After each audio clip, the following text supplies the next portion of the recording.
Assalamualaikum warahmatullahi wabarakatuh. Hai, mari belajar biologi bersama Asih. Pada pertemuan kali ini, kita akan membahas tentang enzim. Jadi, di pertemuan ini khusus membahas tentang enzim. Kalian harus memahami enzim terlebih dahulu sebelum memahami atau mempelajari tentang metabolisme. Karena enzim ini terlibat dalam proses metabolisme. Pada pokok bahasan enzim ini, yang akan dibahas dari enzim selain pengertian enzim, yaitu yang pertama adalah kita akan bahas tentang struktur enzim. Yang kedua, kita akan membahas tentang sifat enzim. Dan yang ketiga, yaitu cara kerja enzim. Dan yang keempat, yaitu faktor yang memengaruhi kerja enzim. Apa sih itu enzim? Enzim adalah suatu senyawa protein yang memiliki kemampuan mengkatalis. Mengkatalis di sini artinya adalah mampu mereaksikan suatu senyawa kimia tanpa ikut bereaksi. Jadi enzim di sini berfungsi untuk mempercepat reaksi tanpa ikut bereaksi.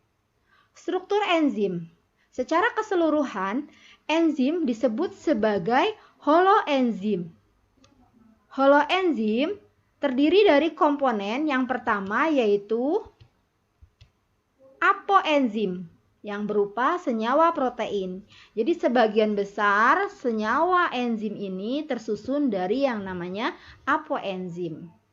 Kemudian yang kedua adalah komponen yang kedua yaitu kofaktor atau yang berupa non-protein.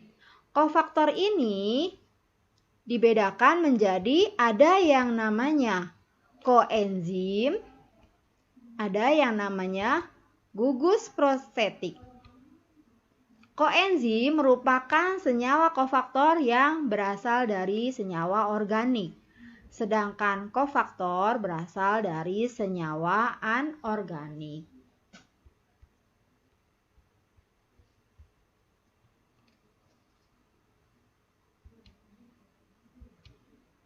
Sifat-sifat enzim. Yang pertama adalah enzim adalah protein. Jadi, senyawa enzim tersusun atas senyawa protein. Sebagian besar adalah protein. Yang kedua, bersifat termolabil. Karena tersusun dari senyawa protein, maka enzim bersifat termolabil.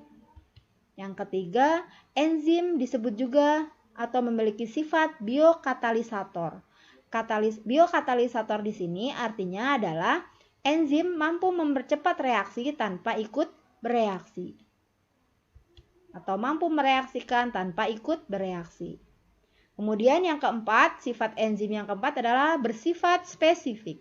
Enzim memiliki sifat spesifik di sini artinya adalah enzim tertentu hanya mampu mereaksikan senyawa atau zat tertentu. Jadi spesifik. Kemudian sifat enzim yang berikutnya yang kelima adalah bekerja bolak-balik atau bersifat reversibel. Jadi bisa mereaksikan substrat menjadi produk, nanti produk direaksikan lagi menjadi substrat, bersifat bolak-balik. Kemudian enzim tidak ikut bereaksi, dia mampu mereaksikan suatu senyawa kimia tanpa ikut bereaksi. Dan terakhir yaitu mampu menurunkan energi aktivasi. Jadi cara kerja enzim dalam mereaksikan suatu senyawa kimia dengan cara menurunkan derajat aktivasi atau energi aktivasi. Berikut adalah diagram yang menunjukkan bahwa reaksi kimia yang menggunakan yang berwarna hitam ini adalah yang menggunakan enzim. Aktivitas energi with enzim,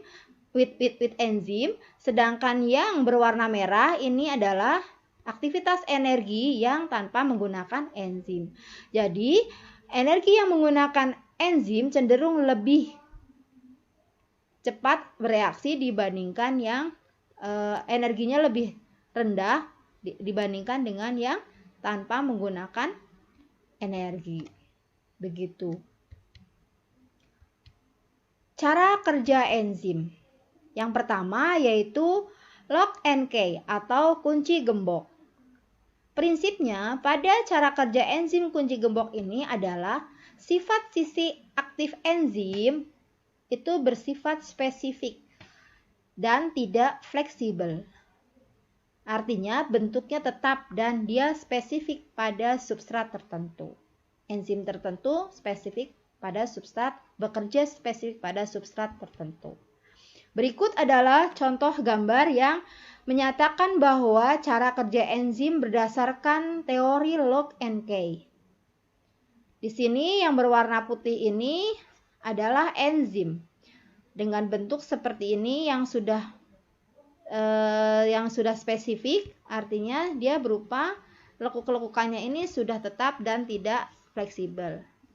Nah, di sini ada substrat. Substrat ini pun sama, menyesuaikan atau substratnya bentuknya sama dengan yang atau klop dengan yang di sisi aktif enzim. Sehingga enzim dan substrat nanti akan bergabung membentuk yang namanya substrat ini akan menempel di enzim, kemudian substrat ini bergabung dengan enzim membentuk kompleks enzim substrat, kemudian hasilnya adalah nanti terpisah antara enzim dengan produk. Ini adalah cara kerja enzim berdasarkan teori lock and key. Teori yang kedua yaitu cara kerja enzim berdasarkan teori induced fit. Induced fit ini disebut juga dengan teori kecocokan terinduksi. Artinya adalah sisi aktif enzim bersifat fleksibel. Fleksibel di sini yaitu sisi aktifnya awalnya tidak sama atau tidak klop dengan sisi dari substrat. Namun pada saat bereaksi nanti sisi aktif enzim ini akan menyesuaikan dengan bentuk substrat. Ya, jadi awalnya bentuknya sisi enzimnya ini seperti ini, sisi aktifnya. Kemudian karena substratnya bentuknya seperti ini, seperti gerigi, maka nanti bentuknya sisi aktifnya akan menyesuaikan dengan bentuk substrat. Sehingga nanti substrat akan bergabung dengan enzim, membentuk enzim substrat kompleks. Kemudian nanti akan bereaksi dan menghasilkan produk. Enzimnya akan terlepas, begitu. Ini adalah cara kerja enzim berdasarkan teori induced fit atau kecocokan yang terinduksi. Berikutnya kita bahas yang terakhir adalah faktor-faktor yang memengaruhi kerja enzim. Yang pertama adalah faktor suhu. Suhu harus optimal karena ketika suhunya tidak optimal maka kerja enzim akan terganggu. Jika terlalu tinggi maka enzim akan mengalami yang namanya denaturasi. Denaturasi adalah kerusakan struktur pada enzim sehingga enzim tidak dapat bekerja secara maksimal. Suhu pada tubuh manusia berkisar antara 35 sampai 40 derajat Celcius. Sedangkan bakteri tertentu itu berkisar 70 derajat Celcius. Kemudian yang kedua adalah derajat keasaman atau pH. Faktor derajat keasaman atau pH itu sesuai dengan enzim-enzim tertentu. Ada yang bekerja pada suhu pH normal, yaitu contohnya adalah enzim petialin. Ada yang bekerja pada pH asam, yaitu enzim pepsin. Ada yang bekerja pada pH basa, yaitu enzim tripsin. Yang ketiga adalah konsentrasi enzim dan substrat. Nah, ini saling keterkaitan ya. Jika konsentrasi enzimnya banyak dan substratnya sedikit, maka cenderung lebih cepat reaksinya. Sedangkan jika substratnya banyak dan enzimnya lebih sedikit, maka cenderung lebih lambat kerja dari reaksi kimianya. Dan yang keempat adalah inhibitor atau senyawa kimia yang menghambat kerja enzim. Berikutnya nanti akan saya bahas tentang inhibitor itu sendiri. Inhibitor dibedakan atau penghambat dibedakan menjadi dua. Yang pertama adalah Inhibitor kompetitif yaitu inhibitor yang menempel di sisi aktif enzim, dan yang kedua adalah inhibitor non-kompetitif yaitu inhibitor yang menempel di sisi allosterik enzim atau sisi non-aktif enzim.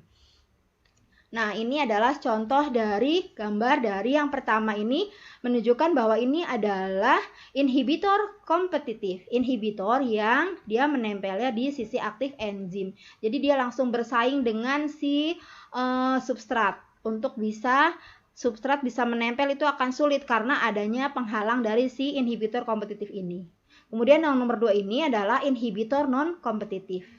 Jadi inhibitor non-kompetitif ini adalah inhibitor yang menempel di selain sisi aktif atau disebut dengan sisi allosterik enzim. Nah, di sini memang tidak langsung menghalangi dari substrat untuk bisa masuk, tetapi dengan menempelnya si inhibitor ini, otomatis bentuk dari enzim ini akan mempengaruhi dengan bentuk si substrat. Artinya tidak sesuai lagi dengan bentuk substrat, sehingga substrat tidak dapat maksimal bekerja dengan enzim yang ini gitu. Oke. Pada pertemuan kali ini alhamdulillah sudah selesai. Berikutnya insya Allah akan kita bahas yaitu tentang metabolisme. Jangan lupa ya di subscribe supaya bisa melihat video kelanjutannya. Terima kasih.